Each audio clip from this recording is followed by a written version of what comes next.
else to get in the way. Okay, I guess let's do it. Hello, people. I think, I don't know, what is it, 5th grade, you have to pick an instrument. I think maybe he picked trumpet or something, but that didn't last too long. His freshman year of high school, I remember him asking for guitar lessons. All Jon wanted to do was play, you know, Eddie Van Halen guitar riffs. I want to play that. He had a guitar with him, you know, he had it wherever he went. He had a pretty good sound too. He had his own little style there. Kind of like had that, not quite Yngwie-ish style, but kind of like that harmonic minor ripping type style. It was kind of complimented Joe, because Joe was more loose, bluesy type ripping jams, and Jon was ripping at the same time, but they kind of just complemented each other with their solo styles. That's the thing about Jon, is he made the people around him better. I was really into Jon's playing a lot. I thought he had a great style about him. I was a power chord junkie, you know. He was playing shit when he was 19 that I'll never be able to play, and I'm fucking 38 now, you know. He was the, you know, guru of all music at the time. You know, just in the people that he worked with, at least, you know, everybody had a lot of respect for Jon. Very talented guy. You know, he listened to Bach. He was into obscure, weird crap. That's why I liked him, because he was like weird like me in some ways. He's just like, you know, he would just be into weird things, you know. He was just a cool guy. He did the greatest Jello Biafra impression ever. He would, it was just, he would do it every time we'd be hanging out, and he would pick up the guitar and become Jello Biafra. It was always really funny. Dead Kennedys, he loved it. I mean, he used to play it all the time, and I actually got into it. I heard of them, but I never heard the music. You know, we had talked about, you know, Deep Purple and Rainbow. He was a big Ritchie Blackmore fan. Yeah, it used to be Ritchie Blackmore to me. But Jon was good. Jon rocked, man. He was awesome. My second video after War of the Worlds was White Sea, which was a video for a band Out of Darkness, and Jon was there to help me the whole night. There were a lot of people, but he just basically stood by my side and said, you know, man, can I hold light for you? Can I do this? Can I do that? And he was just really helpful. I always just remember Jon just being laid back and just being happy to take advantage of the opportunity, helping out where everybody else was kind of just complaining about this and that. He created his own company called Monsterizer, you know, gave out business cards and stuff. Pretty cool. If you left your cabinet there, you'd be like, oh, I just rewired it with Monster Wire. Oh, you left your car there, I just rewired it with Monster Wire.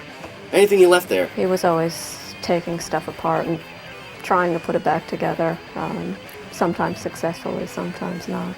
You know, he was a gearhead. He'd take stuff home and just be like, brrrr. He was always a tech nerd. Jon was a fucking nerd to begin with, to be honest with you. It turned out that this shy, quiet guy just turned out to be one of the biggest dorks I've ever met in my entire life. When he finally got to a comfortable place. Yeah. I remember meeting Jon. He had this long hair. That hair, man, his hair was down to here and it was so straight. He was a nerd with the long hair.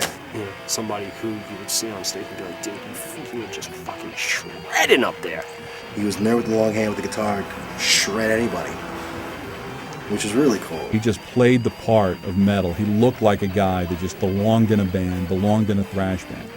And I got to really become friends with him. We went to shows together, we went to Monsters of Rock together, we became real close. Hey, when people fuck with my shit, man. Can't stand this shit. I guess Jon was an honorary Congoroid. I remember I was videotaping them at their studio. My memory says it was Jon's camera. Can you film us while we're recording? And I remember going around and, you know, sitting back, getting the whole band, and walking up to each one of them. And every time I would point at Jon, he'd put his hand up, and I think actually one time he swatted the camera away. So when they were done, I was like, Jon, I thought you wanted me to tape it. I'm sorry, He goes, no, man, that was for the camera. Did I tell you that Jon could play? He was a fucking guitar player. You know, the sky was the limit with him. You know, whatever he set his mind to, he could probably accomplish it.